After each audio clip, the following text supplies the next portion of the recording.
Hello everybody, I'm Sean Gallagher, the Superintendent, and today's presentation we're going to kind of summarize our 52-page reopening document. We have our district administrators here that will cover each school and give some more clarity around the scheduling and some of the details at every school.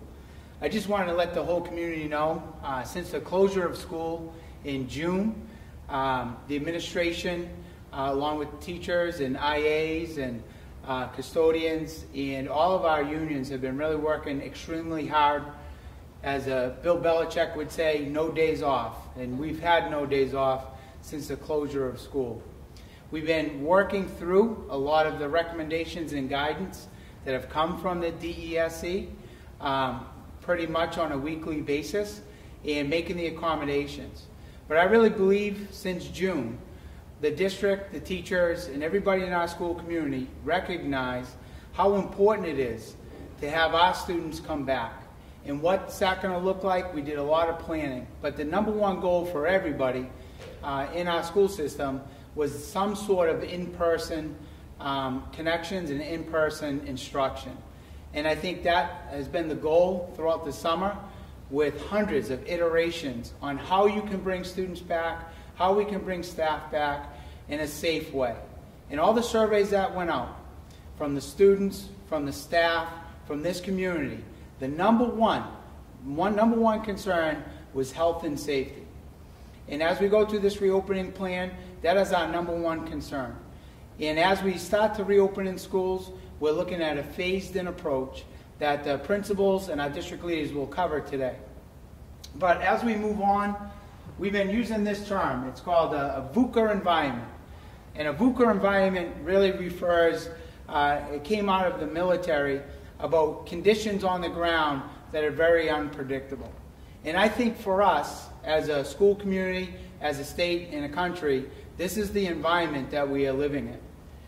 To bring a little more clarity to that, all of our decisions that we're trying to make is in this VUCA environment. It's a volatile environment where the nature and the dynamics of change and the nature of speed of change forces us in the change catalyst. So as we're developing plans and as we're making adjustments, there's one elephant in the room, and the X factor is a live virus. A live virus that's wreaking havoc throughout this country and throughout the United States. So as we're bringing people back in a safe environment, that is the one area that we always are focusing on. And that's where we're making the adjustments too. The second piece of all of our decision making is uncertainty.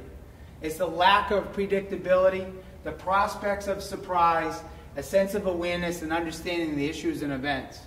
And we haven't had a lot of time to wrap our heads around a lot of the awareness and a lot of the information that's coming at us fast and furious. And in some cases, even the medical professionals are recognizing that this virus can become very unpredictable. So we're making adjustments and we're making plans on the information that we have in present time. And that information is never constant. The other piece of this is the complexity, the multiple forces confounding the issues. So basically, as we reopen our schools in Newburyport, we're concerned about 2,300 students from ages of 3 to ages of 18. Various academic backgrounds, various health backgrounds. So there's a lot of complexities just that alone. The other aspect that we're looking at is approximately 500 staff that are coming in September. So that complexity really adds a lot of, I guess, tiresome and long hours of figuring out every decision that is made, all of the different people that are going to be impacted. And as we said from the beginning of this, the number one concern for us is safety. Safety and wellness for our school community. So every decision that we make is our number one priority. And then the last piece is ambiguity.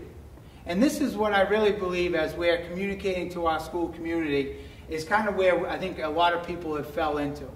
And that's the haziness of reality, the potentials of misreads, and mixed meanings of conditions, and cause and effect of confusion. So today, our I guess expectation is to really try to bring a lot of clarity around the reopening of schools. But this is not going to go away. This VUCA concept that I'm explaining to you is not going to stop in September. It's not going to stop in October, November, December, January. This is the environment that we're all living in. And not only a school system, a business community, a family community, and at the state, the local, and the national level. So these conditions are really going to predict on us not only reopening school, but the adjustments in the next 10 months. And we really feel, with the plan that we're providing, it really gives us the best opportunity with the hybrid model that we're looking at, and we understand the big modification at the high school, where we are actually bringing students in, not as frequently at the high school as we would like at this time with reopening. But our goal is to bring students back, make the connections, and then reevaluate throughout the school year. So if it's either every 3 weeks, take a look where we're at. And if the conditions allow, and we're comfortable with how we're already operating with the reopening of school, that gives us an opportunity to bring more students back. It gives us an opportunity to stay with the hybrid model, or it gives us an opportunity if the conditions get worse and the health data trends aren't as, I guess, welcoming as in-person schooling, we can go to the remote model. So for all of us, from day one since June to now, the key is to stay together. Really stay together and really understand the complexities of reopening of school under these conditions. And I feel very confident with the plan and the principles and the work that we're doing at every building level that us reopening in September, number one, we're going to have a safe reopening, and number two, we're going to reintroduce our students and staff to a whole new way of schooling. So the students and our staff that left in March, it's going to be a lot different coming back in September with all of the new health guidelines and criteria.